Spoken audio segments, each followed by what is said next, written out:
A major reversal by the Obama administration today, folding in the face of stiff resistance in Congress. The Attorney General Eric Holder now says Khalid Sheikh Mohammed and 4 other 9/11 terror suspects will face a military trial at Guantanamo Bay rather than civilian trials in the United States as the administration wanted.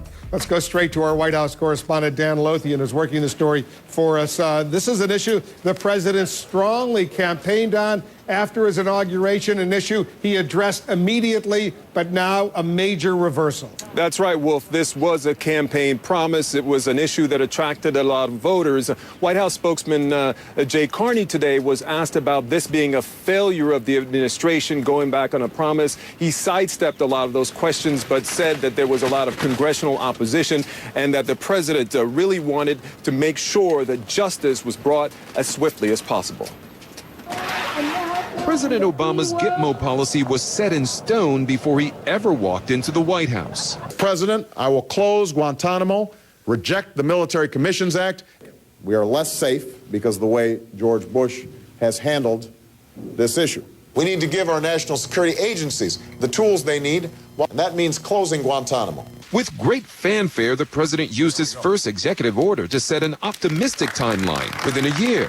And his administration was public about its desire to have alleged 9/11 terrorists like Khalid Sheikh Mohammed tried in federal civilian courts, not military tribunals at Guantanamo. I am confident in the ability of our courts to provide these defendants a fair trial.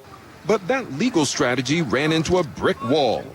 Members of Congress have intervened and imposed restrictions blocking the administration from bringing any Guantanamo detainees to trial in the United States.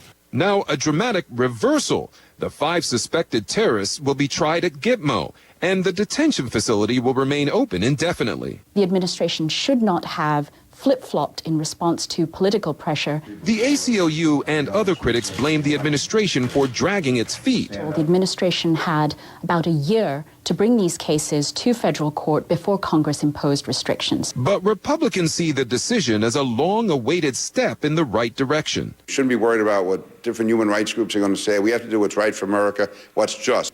Military commissions at Guantanamo, far from the U.S. mainland, were always the right idea for a variety of compelling reasons. Attorney General Holder now says he has full faith and confidence in the military commission system, a system critics call illegitimate, flawed, and untested. Shouldn't be a political matter. Points shouldn't be made on this issue. The federal court system is our tried and true system. A senior defense official said that they did not advocate for this decision, but that they have a court system that is ready to handle all of these cases. Wolf? So even though he promised to close Guantanamo Bay within a year after taking office, for all practical purposes, Gitmo in Cuba is going to remain open for the foreseeable future. That's right, Wolf, because these cases will be tried there at Gitmo. And so despite that promise that the president made, and you're right, as I pointed out, this was one of the first things that he did after going into office, delivering on that campaign promise. But now it's uncertain when it will be closed. Well, we are about to get new reaction to U.S. Attorney General Eric Holder's 9/11 trial decision. The self-confessed mastermind of those attacks and 4 co-conspirators now, we understand, will face a military tribunal at Gitmo. Those had been underway, the process for that, when it was stopped. Deborah Burlingame lost her brother on September 11th. Charles Burlingame was the hijacked pilot of American Airlines Flight 77, the jet that crashed into the Pentagon. She has now become, over the course of these years, the co-founder of 9/11 Families for a Safe and Strong America, also joined by New York Republican Congressman Pete King, the chairman of the House Homeland Security Committee. Welcome to both of you. It's good to have you here. I know this is a big day for the things that you have been fighting for. Deborah, let me begin with you, if I may. What's your reaction? Well, of course, I'm glad to see some movement in this case, and hopefully these men will be tried in military commissions. But I have to tell you, I believe that the Attorney General's performance yesterday was a disgrace. He went out and he trashed these commissions by implication, saying that he stands by his former decision. He's doing this reluctantly.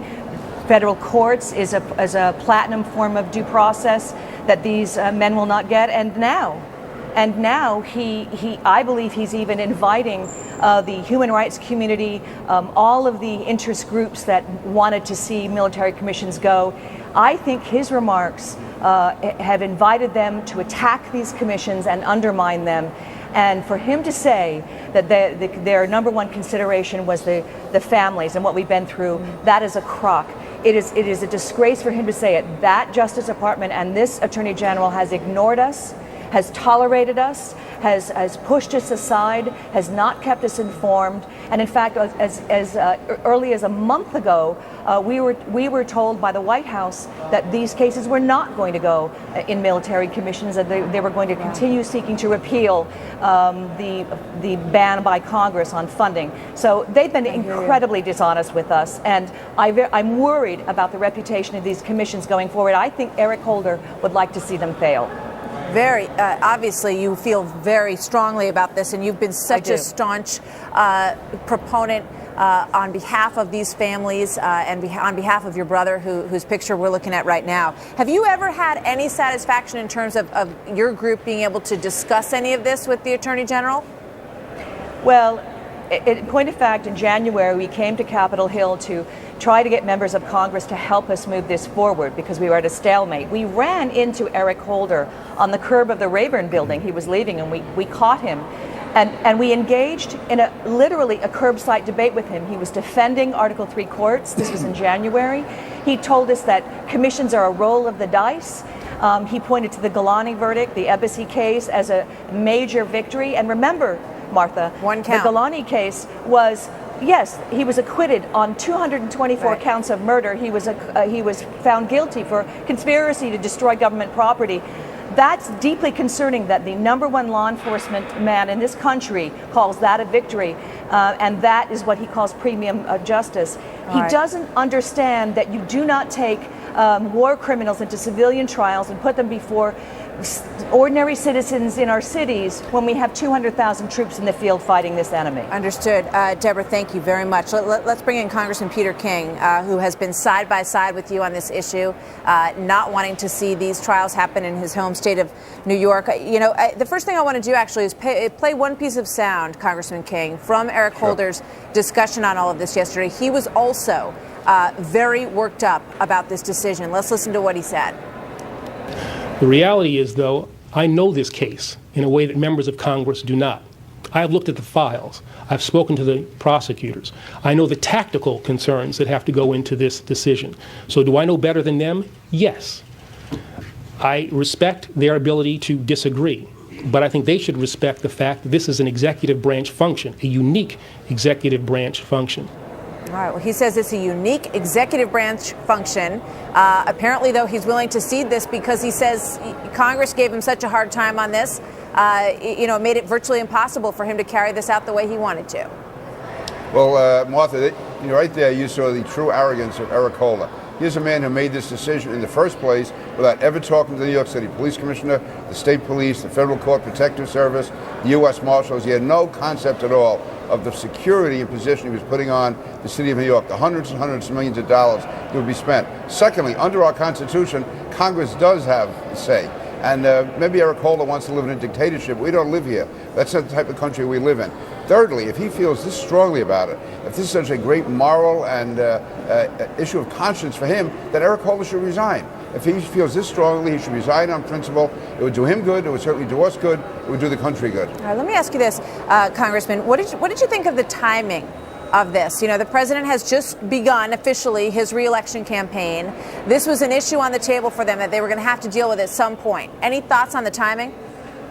Yeah, listen, I don't want to be overly cynical, but listen, yesterday was the first day of the president's 2012 campaign. On the same day he announces his re-election, he changes his strategy or his decision on the 9/11 trials, which was one of the most controversial and unpopular decisions of his administration. And that's really disgraceful, too, because they made this decision in November of 2009. So we've had 16 months go by. During that time, they knew they would have to make this decision ultimately, and yet they kept putting it off and off and off, hoping something would happen. The reality is, on the day the president's running for office, that's a priority, and that's why the decision was made. This is the worst of all, the worst reason for a good decision to be made. Congressman, thank you very much. Deborah Burlingame, Martha. thank you very much. It's an important decision. As you say, these families have been waiting a very long time, as has the rest of the country, for justice in these trials. We'll see where it goes from here. Congressman and Deborah, thank you very much. Good to have you. Martha.